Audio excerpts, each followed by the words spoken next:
What are some cooking hacks you swear by? If your food is bland even though you've added salt, then it's missing acidity. Lemon juice, lime juice, or vinegar are easy additions. Easy one. Clean while you cook. If a recipe says to sauté onions and garlic together at the same time, don't. Do the onions first, and then add the garlic when the onions are just about done. Garlic can be over-sautéed and it takes on a bitter flavor. Prep everything first. Have all of your veggies cut and ingredients ready. You will be more relaxed. Clean as you go. Wash your dishes while waiting for your food to finish cooking. Less dishes to deal with at the end of the night. Not mine. But my wife browns the butter before she adds it to chocolate chip cookie dough, and they're the best freaking cookies I've ever eaten. If your executive function is betraying you and you rely on microwavable or pre-made meals, find something small you can add to make them more substantial and to feel more like a meal. Add chopped broccoli to ramen noodles. Cumin and red pepper flakes are great to toss in. 2. Cook minute rice with a chicken bouillon cube and some butter and pretend it's risotto. Personal favorite is to dump a can of corn into a microwave-safe bowl and mix in a bunch of taco seasoning. And if cleanup is a struggle too, use paper plates and bamboo flatware. Disposable chopsticks are super cheap and easy to find online. When you're struggling with depression, fatigue, or anything that makes taking care of yourself harder, taking shortcuts isn't laziness. It's how you survive to make those more daunting tasks a little less scary. Unrelated. If you're making a soup or stir-fry with lots of veggies, sauté the veggies a bit before adding other ingredients till the onions are translucent. I'm sure there's some food science reason that this makes soups taste better, but I have no idea what it is. I use soy sauce in a lot of stews and soups to help bring out savory flavors. My minestrone, for instance, usually has some soy sauce in it. Revive veggies that have lost their water by cutting their edges and soaking them in cold water. Lettuce, carrots, celery will be crisp again. Leaving a potholder on the handle of a cleaned cast iron pan to let anyone who might put it away know it may be hot as it cools down. I always take my cookies out of the oven a couple minutes or so before they're supposed to come out. They still cook a little bit when they're cooling on the pan. And as a result they come out nice and soft. Boxed chocolate cake. Use cooled brewed coffee instead of the water. Richens the flavor so much. I do it with boxed brownies too. Knives. Get good knives and a sharpener. Pretty much every soup can use a lil drop of lemon juice. A quality set of scissors will save you so much hassle. Preheat. Preheat the oven every time. Let your pan heat up. And let the oil heat up. When I sauté veggies, chopped onions, bell peppers, etc., I prep the veggies first. Add salt to the prep bowl. And let it sit for 10 to 20 minutes before adding the veggies to the pan. The salt will penetrate the veggies and drive water out. Veggies taste better and take less time to sear and pick up color. If your frozen food has instructions for cooking from thawed, move that food from the freezer to the fridge the day before and cook it from thawed. It will almost always be better. Have a cheat sheet for times things go in the oven and how long it takes so you can prepare side dishes to go with the entree. MSG. Do you not like vegetables but want to learn to love them? Roast that shit. Roasted veggies are like ambrosia of the gods. They taste amazing, require virtually no prep, and go with everything. Edit. As a secondary hack, boil your dense root vegetables before roasting if you're trying to get a crunchy exterior. Boiling something like a potato heats it evenly and causes moisture to be lost via steam as you let it cool. The result is a drier potato that will crisp more evenly and requires less time in the hot oven. Put a damp paper towel under your cutting board to prevent it from sliding around when you are cutting. Buy a 5 pounds bag of onions. Caramelize all the onions at once. Divide up into portions and package individually. Then freeze. The onions cook down to a manageable size during caramelization. Only needs to be done once every few months this way. Edit to clarify. Yes, the slow cooker trick works. Olive oil. Salt. Set on low overnight. And yes, it really takes longer to caramelize onions than many recipe writers claim. There's a whole rabbit hole about cooking time. In 2012, Tom Skoka wrote a takedown of onion caramelization lie. And in 2017, Skoka wrote a follow-up because a very faulty Google algorithm was still lying and citing him as its source. 6 years later, the top Google returns on cooking time are still a jumble, everywhere from 15 minutes to 65 minutes. The truth is it takes around an hour on the stove. LPT. Slow cookers are the way to go if you have one. Edit number 2. A pressure cooker won't do the job as well. The website Serious Eats still publishes a recipe, yet they no longer recommend it due to negative user feedback about texture. Use an ice cream scoop with a sharp edge to spoon seeds out of a squash. Rub a raw clove of garlic on a piece of frozen bread to make quick garlic bread. The frozen texture of the bread kind of acts as a grater on the garlic. Freeze leftover tomato paste from a can into 1 tablespoon chunks to use later. I also do this with freshly grated ginger to have it ready to go later. Keep grounded flax seeds in the freezer to use as an egg replacer in muffins. Mix 1 tablespoon of ground flax seeds with 3 tablespoons of water. Use a veg peeler to cut thin ribbons of vegetable, cucumber, carrots, etc. Use kitchen scissors to cut pizza. Get a bit more green onions out of your green onions if you don't need the bottom part. Put the roots in water and the green part will regrow. You can add green onions to almost everything. Ice cube in the center of your leftover rice before you microwave it. Makes the rice get soft and fluffy again. If you're making a savory dish that uses crushed, minced garlic, reserve a little bit of the fresh garlic and stir it into the dish right before serving. The fresh garlic adds a bit of a pop that you lose if it's cooked. Freeze anything with liquid when there is extra. Open a tomato paste and need 1 terabyte? Freeze the rest of the can in a flattened Ziploc. Break a piece off when needed. Extra gravy from Thanksgiving? Freeze it. Make extra sauce on pasta night and freeze the rest. Now you don't have to settle for jarred stuff when having moz sticks. Open a pineapple juice can for 2 ounces? Freeze the rest in 1 ounce increments. Leftover creamed spinach? Freeze it and either eat later or add to scrambled eggs for the best scrambled eggs you've ever had. Taste as ya cook. Do similar tasks all at once. Making potatoes and carrots? Peel both first. Then chop. Don't do one veg and then the other.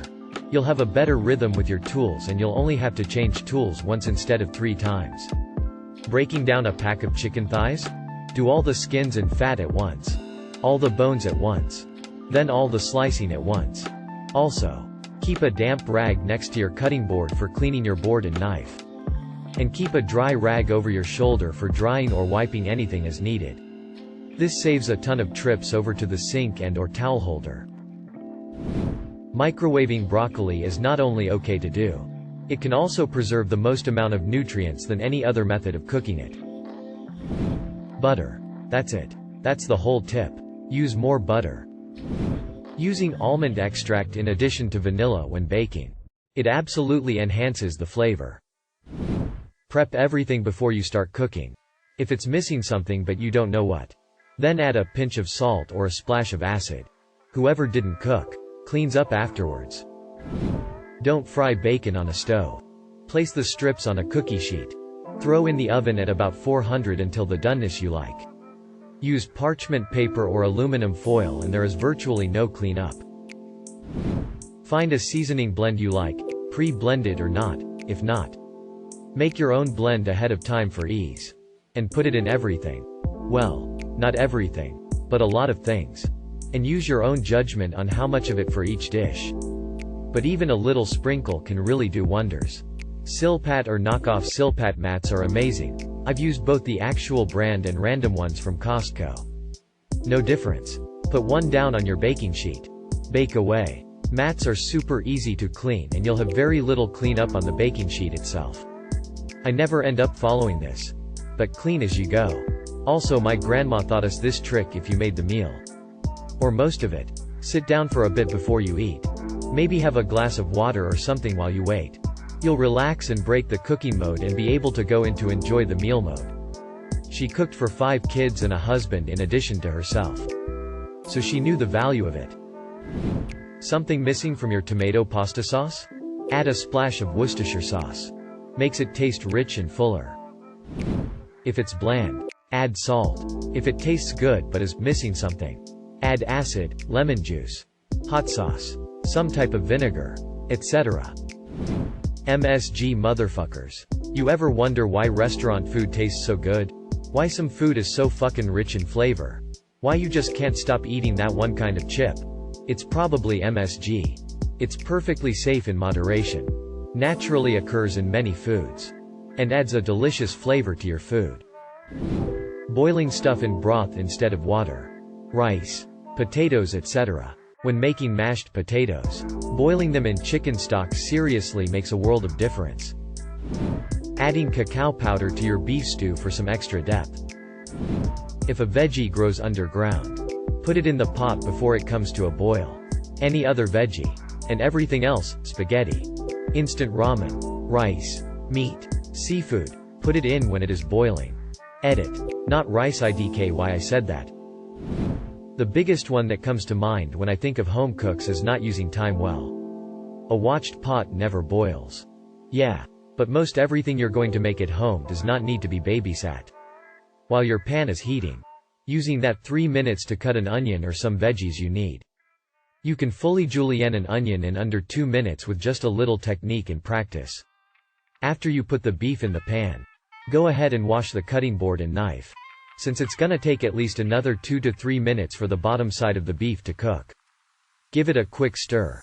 Then grate cheese or prepare bread or set up your plates. Anything else relevant to preparing dinner besides just standing and watching, stirring. And for God's sake, wash the fucking dishes before you go to eat. It takes all of 5 minutes. If you're using so many dishes and cooking one average meal that it takes longer than 5 minutes at the end to finish what's left of dishes, you're using too many dishes. Now, for quick tips that might be more in line with what you had in mind, for home cooks. Destemming herbs? Don't waste money on a special tool. Just grab the bunch by the stem. Stick the tines of a fork just behind where the leaves start. And pull down. Repeat a couple times until fully destemmed. Less than 10 seconds. Don't use beef leaner than 80/20ths for burgers. The burgers need that bit of fat to hold them together and for optimal flavor. It's also incredibly easy for them to come out dry if it is leaner than 80/20ths. Buy and use a digital thermometer for your meats. Don't worry about learning to feel how done it is like a TV chef does. You only need to learn to do that if you're cooking 50+ steaks a night. Whichever cabinet you put seasonings in. Just put your USDA meat temps on a piece of paper and tape it on the inside of the door. In the same vein, do not put the thermometer directly downward into the meat. You can hit a hot, cold spot. Or push through and register the heat of the pan. Always put it long ways into the thickest part of the meat. Think of it like landing on a piece of metal, and it going through your stomach, versus landing on it and it going up your ass. You want to use the up the ass ideology of temping meats. If the thickest part is done, the thinner parts are done. Tired of cooking chicken breast? And by the time the thickest part is finally done, then thinner parts are dry and overcooked? Cut the breast in half and make 2 thinner ones. If the cut is even, the cook is even, and vice versa. If it has to be thick, cook it in the oven with some kind of juice, broth to maintain moisture. Burgers keep turning into thick pucks when you're cooking them. When you press the meat out, don't just throw a ball down. Press it by hand. And done. Imagine packing a tin can full of ground beef. The walls prevent the beef from going outwards, forcing the strand of meat to compact in on themselves. Use your other hand to emulate the walls of the can, one side at a time, and pack down with the opposite hand. You don't have to pack it in with your can hand. Just prevent it from going outward as it wants. That takes care of 90% of the thickness. You can just press out whatever comes up after that. Don't fuck around with whatever that thumb in the center bullshit is. It doesn't work worth a shit. Don't put the blade, the smooth, not cog-looking wheel, of the rotary can opener on top of the can, so that you have to fish the lid out of the inside. Instead, rotate the can opener 90 degrees so that the blade is cutting into the label. And do it that way. It's easier on your hands and take the entire top off. No more fishing lids out and fucking up my knife tips. You can also open a can from Campbell's Soup to a number 8 bean can and beyond with the same manual rotary can opener you have in your house. And remember, cooking is an art, not a science. What I mean by that is, baking requires your measurements to be exact. That's why professional level baking is generally done by weight and not by conventional cups or anything of the sort. Cooking, however, does not. You do not have to put exactly 1 cup, 8 ounces, of oil into this dish. If it's a little one way or the other, not including sauces, it's going to be fine. You are not going to be able to tell if a dish had 8 ounces of oil or 7 ounces of oil. The amount of times you've eaten something at a restaurant with an ingredient that doesn't even come with it would astonish you. Have fun with it. Cook with your senses. What food do you think of when you smell a certain spice? When I smell cumin, all I think is tacos, Mexican food. So, to me, it would be a clear winner to include in a Mexican dish. Oh, I want a Philly cheese steak, but with a bit of a Mexican food zing to it? Add some cumin, onion powder, and jalapeno powder to the meat when you cook it. Throw some of that mix on the veggies. Top it with, I'd say chipotle gouda for the spice complexity, softness, and how well it melts. But what if you thought there was enough seasoning, and now you wanted a little of the cream richness from the cheese to balance it out? Boom. Goat cheese. Still in line with your theme. Cuts out the seasoning. Gives you that heaviness of the cream to counter the savory of the seasonings. And you get a nice little, tangy flavor that may inspire you for a better seasoning blend to complement that aspect next time.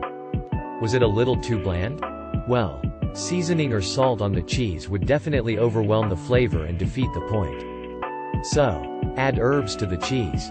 Perhaps cilantro. To complement the theme further. Maybe you hate cilantro? Fuck it. It's your show. Think a parsley and chive combo would go better. Though it's not really in line with the theme, culture? Go for it. I prefer my tacos at home to have extra sharp cheddar at home. Sure, that's a fucking gringo taco if I've ever heard of one. But I like the way the sharpness of the cheddar cuts directly through the savory and salty richness of the beef seasoning. In much the same way the cold of the cheese is juxtaposed to the warmth of the beef. The heaviness of the cream balances the savory and salty in the taco. Sure, don't put peppermints on pizza. But your taste is an offshoot of your smell. If it smells like it would go good in it, it would probably taste good in it, too. Did it ruin the whole dish and make it inedible? Okay, you found something that doesn't work in that dish, for your tastes. So that's one thing off the possible list. Throw it out for animals. Throw it away. Don't experiment with your entire dinner for the week. You don't have to be an expert or know all kinds of food science. Let your nose do the shopping. Let your hands do the work. And let your mouth do the relaxing. Start cooking with an empty dishwasher and fill as you go. Always have a red and a white wine specifically for cooking lying around. Farmers market produce keeps longer than most other produce. Let your lettuce sit in ice water until you're ready to serve to maximize crunch. Buy a bag of MSG. It's not bad for you. A pinch of MSG can really help round out a dish. Put some pasta water in your spaghetti sauce and reduce it a little before you serve. The starch helps the sauce stick to the noodles. You should really be finishing the noodles in the sauce anyway. Take a trip to your local Asian, international food market. Wet paper towel around most things I put in the microwave. For instance, the kids love those SGITTY frozen pancakes. I put them on a microwave-safe plate and cover in a moist paper towel. No hard nasty edges that need to be cut away. They taste damn near fresh. Lol. My coup de grace, reheating pizza. Get a pan nice and hot with a little oil and put your pizza crust side down. Of course. Let that baby cook to crispen up. Then have a lid for your pan and turn your heat off. Add a splash of water and cover it and let it sit. That will heat and melt the cheese again. It is the only way to reheat pizza properly. It's an absolute game changer. I like all the fixins on my pizza. And even with 13 toppings. It comes out like I just ordered it. When you get a roaster chicken at the store, make your own broth with the bones and carcass when you're done. It's time consuming, but it honest to God makes wherever you cook it smell like home. Not everyone cooks. My advice: take the time to learn how to cook from scratch or raw ingredients. Learn this as early as you can. You will eat better food and enjoy it far more by knowing exactly what's in it and how it was made. As an added bonus, it's far cheaper in terms of monetary output. You still pay with your time, but your overall quality of life will greatly improve. Using gingerbread spice set in banana bread. Hard-boiled eggs. Steam them in a veggie basket and they peel perfectly. No old eggs or new eggs trick or anything. Steam for 13 minutes and put in cold water. 98% success rate. Starting bacon in an inch of water has been a game changer for me and I'll never go back. Renders the fat and raises the temperature of the meat. Then when the water is boiled off it crisps up perfectly in 2 to 3 minutes at low-medium heat.